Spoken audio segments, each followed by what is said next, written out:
আস্তাগফিরুল্লাহ। আস্তাগফিরুল্লাহ হলো এক অলৌকিক তাসবিহ। আস্তাগফিরুল্লাহ অর্থ আমি আল্লাহর কাছে ক্ষমা চাইছি। এই ছোট্ট বাক্যটি দেখতে সাধারণ মনে হলেও এর ভিতরে লুকিয়ে আছে অপার শক্তি। এটি ছোট ইস্তেগফার হলেও যারা একে নিয়মিত পড়েন তাদের জীবনে আল্লাহ তাআলা এমন সব দোয়া কবুল করে নেন, তাদের জীবনে আল্লাহ তাআলা এমন সব দোয়া কবুল করে নেন যা তারা কল্পনা করতে পারেন না।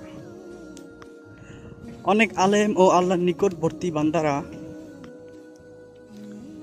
এই তাসবিহকে বলেন কারামাতের তাসবিহ, কারণ এর মাধ্যমে এমন কিছু ঘটে যা অলৌকিক মনে হয়।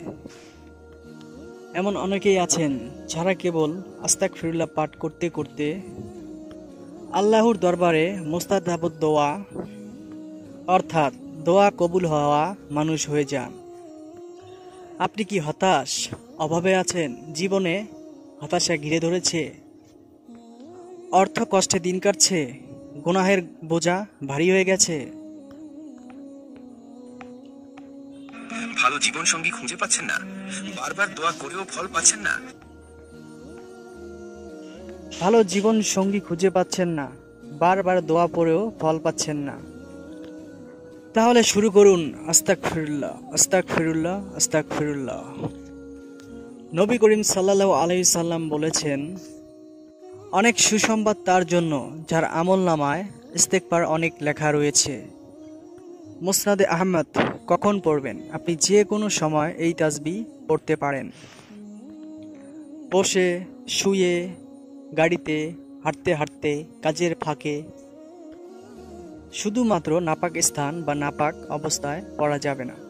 এই তাসবিহর মাধ্যমে আপনি আল্লাহর রহমত ডেকে নিয়েছেন বা আনছেন, যা হয়তো আপনার একদিন জীবনের চিত্রই বদলে দেবে।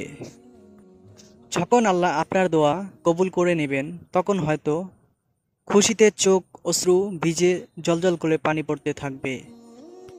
আর আপনি তখন নিজেই বলবেন, হে আমার প্রভু, আমি তো কখনো আপনাকে ডেকে নিরাশ হইনি। সূরা মরিয়ম আয়াত 4। হে আমার প্রতিপালক, আমি তো কখনো তোমাকে ডেকে নিরাশ হইনি।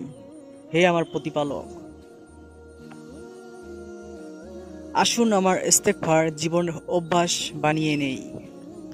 আল্লাহ তাআলা আমাদের সব গুনাহ মাফ করে দিন এবং তার রহমতের দ্বার উন্মুক্ত করে দিন। আমিন। ভিডিওটি ভালো লাগলে অবশ্যই বন্ধুদের কাছে শেয়ার করে দিবেন। ধন্যবাদ সবাইকে। আসসালামু আলাইকুম। আশা করি ইসলামিক ভিডিও ভালোবেসে থাকলে চ্যানেলটি সাবস্ক্রাইব করে সঙ্গেই থাকবেন। কমেন্টে জানাবেন ভিডিওটি কেমন লাগলো। আল্লাহ হাফেজ। দিনী ভিডিও শেয়ার করতে ভুলবেন না।